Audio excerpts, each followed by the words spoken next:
একতলা বাড়ি সম্পূর্ণ বানানোর পর যদি ঠিকমতো যত্ন না নেন তাহলে কয়েক বছরের মধ্যেই ফাটল, স্যাঁতস্যাঁতে, রং নষ্ট এগুলো শুরু হয়ে যায়। কিন্তু একটু পরিকল্পনা করে মেইনটেনেন্স করলে ২০-৩০ বছর আরামে ভালো রাখা যায়।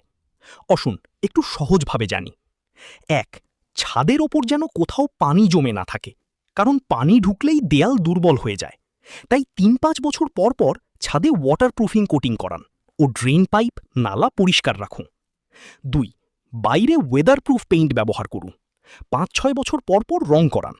কোথাও ছোট ফাটল দেখলেই সাথে সাথে সিমেন্ট দিয়ে ঠিক করুন। ছোট ফাটল আসলে বড় সমস্যার শুরু। ৩. বাথরুম, কিচেনে ভালো এক্সস্ট ফ্যান রাখুন। ভিজে দেয়াল দ্রুত শুকানোর ব্যবস্থা করুন। দরকার হলে ড্যাম্প প্রুফ কেমিক্যাল ব্যবহার করুন, কারণ ড্যাম্প হলে প্লাস্টার উঠে যাবে। ৪.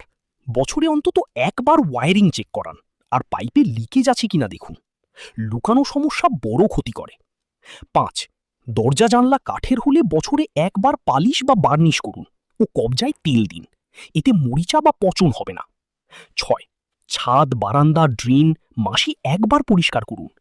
মশ বা শ্যাওলা জমতে দেবেন না। ৭. দেয়ালের গা ঘেঁষে বড় গাছ লাগাবেন না, শিকড় দেয়াল ফাটিয়ে দিতে পারে। ৮. বছরে একবার পুরো বাড়ি ঘুরে দেখুন। ফাটল, রং ও লিকেজে কোনো সমস্যা হলে সাথে সাথে ঠিক করুন।